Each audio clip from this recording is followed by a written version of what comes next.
oh boy, that sure was an hour of battle. We got another Beerus trailer with a tease of a mysterious figure at the end. Sparking Zero is getting an enormous amount of content, like a Tenkaichi sequel's worth of characters. And hey, they're updating the name to have Neo in it, like Tenkaichi 2's Japanese title. Maybe to parallel Tenkaichi 3, in a few years we'll get Dragon Ball Sparking Zero Super Limit Breaking Neo Meteor Impact Edition. I'm actually pretty excited about that, and for all the footage I can make with it.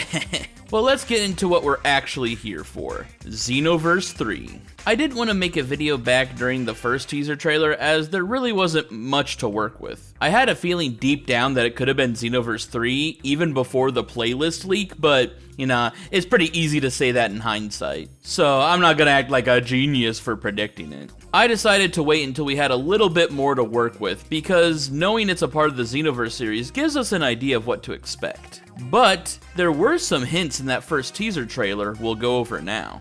First, we're introduced to the character we fans dub John 1000. A lot of people didn't think he'd be a custom character since Toriyama created him. But the other Xenoverse avatars have official designs to act as mascots for their games, so he's no different. It's just this one's designed by Toriyama. He accesses a holographic display similar to the pause menu in Xenoverse 2. He then brings up some sort of simulation, conjuring some unknown enemies to train against. As plenty of people pointed out, his fancy moves are derived from other characters, like Gohan's Super Dragon Flight Uppercut and Gogeta's Spin Kick. A foot steps into frame, and even with the current trailer, we don't know who this is yet. When it zoomed into John's eye though, showing all the mainline characters, that was when I had the feeling this was Xenoverse. The whole scene felt like a hint towards the mentors or the abilities of these characters influencing our character. Within it, we see Piccolo, Frieza, Future Trunks, Perfect Cell, Kid Buu,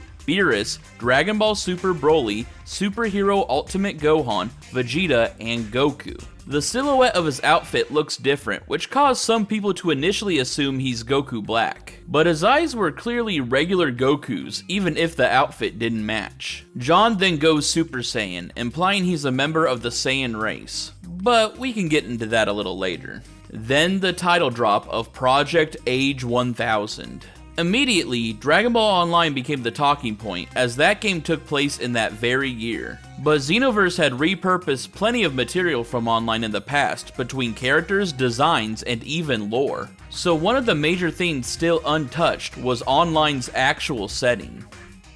The second teaser, being the actual reveal of Xenoverse 3, tells us a lot more about the world, even from the few minutes we saw. We see the name West City Bank on one of the buildings in the first shot, and unless they're promoting it in other cities, it gives us a good indication of where we are. Another thing advertised is Capsule Corp Tower, which I assume is that insane building reaching into the heavens. It's almost like a Tower of Babel, designed to reach God, or in this case, Kami's palace. We see an Ozaru on a building, which could mean the Saiyans are now commonplace and well known to the public. Since humans and Saiyans are separate races, unlike in Online, it makes you wonder what the Saiyans themselves truly are here. We could get into possible time travel shenanigans later, but if we are to assume they are part of this era naturally, then they are either descendants of unknown surviving Saiyans, or from the family trees of Goku and Vegeta. The latter was the case for the Earthling players in Dragon Ball Online, who had dormant Saiyan abilities locked within them. I made a mistake in some of my earlier videos where I assumed you unlocked Super Saiyan in that game through just training. Turns out, the only way to unlock Super Saiyan in Dragon Ball Online is by reaching a certain level of strength and getting a wish from Shenron. So while they certainly have the potential thanks to Goku and Vegeta's genes, it must still be unlocked through unnatural means. So if our characters don't need Shenron for that in Xenoverse 3, that must mean the influence of the Saiyan genes is stronger. Or, we are closer to full-blooded Saiyans than the Earthlings of that game. Carryovers from Online would be the Majins and Namekians, who could retain their origins from that game. The Majins were created when Buu separated a piece of himself to become Miss Buu, and then they combined pieces between them to create their son.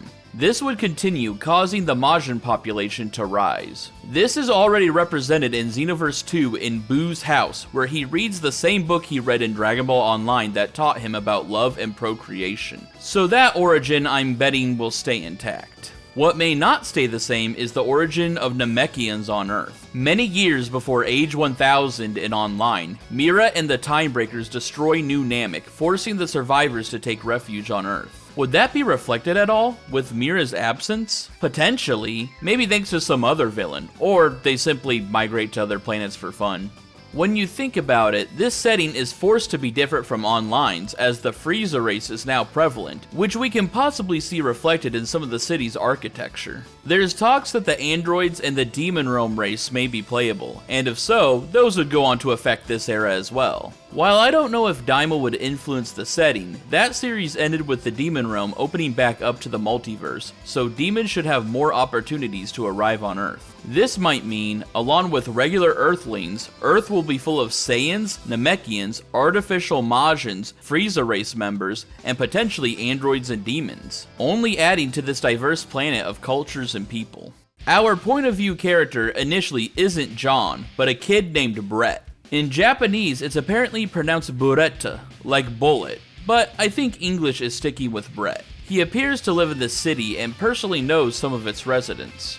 Judging by the scars on his face, his normal outfit, cocky personality, and fighting stance, there's a good chance he's descended from Yamcha. His secret identity is a Great Saiyaman, with the 6 on his clothes likely referring to him being the 6th iteration. The Great Saiyaman 7 is John, with a new character we'll call Jane 1000 appearing to don the uniform as well. She might either be the Great Saiyaman 5 or 8. Just so you know, unless it's stated otherwise in this new game, the main character of Xenoverse 2 became the 3rd Great Saiyaman. We see a returning character in the form of Bulma. She's shown running some kind of world defense system, commanding the Great Saiyan Squad to handle incidents around the world. I don't think that name means it's exclusively Saiyans, as you don't need to be one to be the Great Saiyaman after all. They seem to protect world peace while being sponsored by Capsule Corp and are based in West City. First of all, let's address the blue-haired elephant in the room. Bulma has sparked the most debate of all new information from the trailer, save for something I'll mention in a bit. There's a couple explanations, so let's start with the least likely. Bulma wished for youth for 200 years and outlived all her friends and family for the lulz. The thing is, I don't know if Bulma actually even got younger from those wishes in Super, or just made herself look younger. I can't see her actually wanting to continue to outlive everyone she knows and outlive people she'll meet in the future too. I see some people say because of the ring around her neck, she might be the angel, and like maybe Vegeta's the god of destruction in this time. I don't know about that, man. That's stretching a little too far for my taste. The second theory is that she is a descendant of Bulma that shares her name. There are multiple characters in the series resembling her that are blood related, like Vegeta Jr.'s mom, Leggings from Super Dragon Ball Heroes World Mission, and the mascot Earthling Girl from Dragon Ball Online. The latter likely related to Bulma and Vegeta because of her ability to achieve Super Saiyan. Then why is she named Bulma, you may ask? The thing is, she's far from the only character to share a name within a family. Let's go over the biggest examples, like Vegeta's real name is Vegeta the 4th, Gohan is named after Grandpa Gohan, and then there's, Goku and Vegeta Jr. The third theory is that she is from another timeline, like Hero's Zeno characters. There is a hint in the first trailer that supports this, as the foot we saw could actually be a tease of Goku's new outfit. Xenoverse producers have gone on record saying they want a separate identity from Heroes, despite how much Heroes has taken from Xenoverse. So that means the Zeno versions of the characters aren't crossing over. Which means this may be Xenoverse's own take on a Time Patrol Goku, and same for Bulma. Perhaps we'll get new versions of the cast as the mentors that aid the Time Patrol. Regardless of who she is, she hits you with a motorcycle at the beginning marked with the same designation as the one she hit Goku with. Pair that with the potential Yamcha-esque rival, and you realize you're in the position of Kid Goku from so long ago. I can't wait to see how this cast interacts together. Other returning characters make it obvious Superhero added a lot to Dragon Ball's future. Gamma 1 seems to be a commander in the Great Saiyan Squad, which I think fits his personality. As we know, he and Dr. Hedo went to work for Capsule Corp, so it makes sense he'd still be with the company. While androids 17 and 18 are cyborgs with human components, aging slower than the other human Z-fighters, they would still ultimately succumb to old age. Gamma 1, on the other hand, being a full robot, doesn't have a lifespan. As long as he keeps receiving maintenance and updates, he should be fine. His power was able to contend with an at least Super Saiyan Blue level Ultimate Gohan, and he had plenty of fighting data back then. Add 200 plus years of fighting experience on top of that, and he should be an incredible, undying ally of justice. Another character we see is Piccolo, or at least we assume, since we couldn't see his face. He was still alive in Dragon Ball Online, with only a few wrinkles to show for his age. For an example of a Namekian lifespan, Grand Elder Guru was alive during the Planet Namek Cataclysm of age 261 and passed away at age 762 due to his failing health. So he was at bare minimum 500 years old when he passed. Piccolo's age in Dragon Ball Online would be about 247, so if anything he'd be middle-aged. Also, since this is Superhero Piccolo, he has his power awakened in orange forms, benefits he could not take advantage of during Online's events. Just like with Gamma 1, he would now have hundreds of years of experience to draw from. And considering Orange Piccolo is stronger than even the Gammas, it makes him an invaluable defender of this era. Many schools arise in Online that could make their way into Xenoverse 3. Krillin's new Turtle School has a set of gi that has been present since Xenoverse 1. Tien's new Crane School would parallel that, and we see Mount Frypan advertised in the trailer. That is where Tien decided to set up his dojo, so maybe there's a correlation. Goten and Trunks create a school where people can master swordplay, and the Satan family has their own online dojo. The world at large may even be aware of Ki thanks to a book Gohan created as the culmination of his scholarly studies.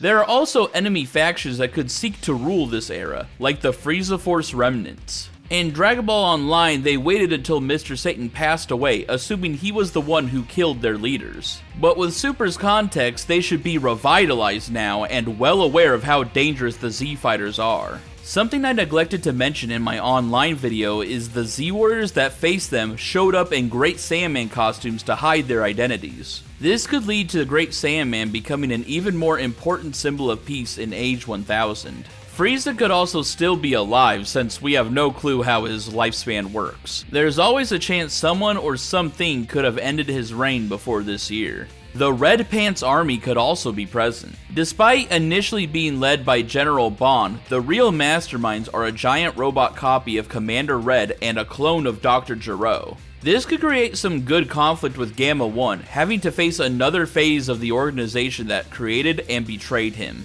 And their existence could be the justification of an android race existing, as they would be mass-producing these warriors to take over the world. But I guess for one reason or another, they are freed from their shackles and are independent.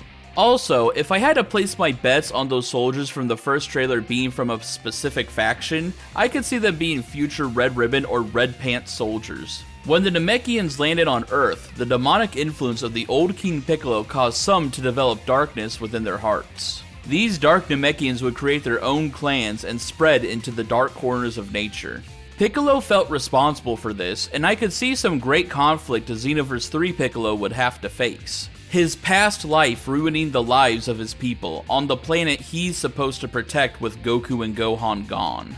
With Gamma 1, Piccolo, and other strong warriors about, I assume there will be no need for Dende to create the troublemaker education system. For those who don't know or forgot, in Dragon Ball Online, Dende decided to work with the World King to create a policy where adults send their children out into the wilderness, like how Piccolo trained Gohan. This would be known as the Troublemaker Education System. Because things were so bad in those years with like 5 different villain groups attacking the Earth all at once, they needed to harshly raise a new generation of heroes ASAP. However, there's always the chance our Xenoverse 3 protagonist was raised in this system.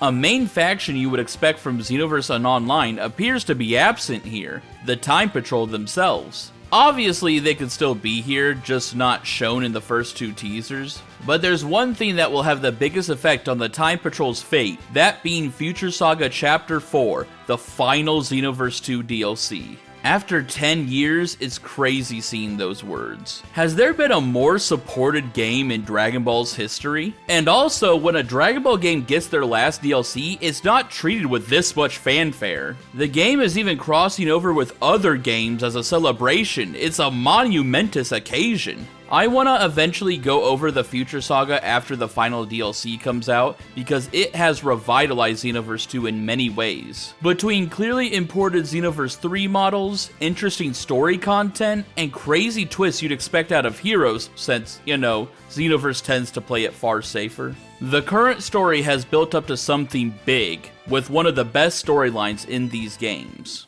At the end of Future Saga Chapter 1, Fu peers into the future, seeing something unbelievable. Oh man, so that's how the future looks, huh? Wow. He refuses to let the players see, despite initially offering them to join him, and bounces. After this point, he starts acting far more villainous and antagonistic to the Time Patrol, despite showing some goodwill to them plenty of times before. You really are a hero, aren't you? Every single time, you always show up to stop me. And yet, I wish you wouldn't. It's clear what he saw in that future shook him to his core, and once the Golden Frieza plan fails, he goes into full panic mode. Damn it! No, no, no! I have to think of something fast! There should be other timelines I can use! But how? Not even Frieza could pull that one off! My big mistake was relying on someone else to do it! Gotta do this one all by myself. 'Cause if I don't pull it off alone, then it will fail. And whatever else may happen, I can't let a future unfold without a hero like you. His fears implied the destiny he saw ends in tragedy for our main character. If that ends up being the natural flow of time, the Time Patrol may not interfere, as they are not the ones who decide history's path, only preventing its changes. But Fu thinks differently. He is the one who can make a difference. And so he decides to take on the responsibility himself to change the future.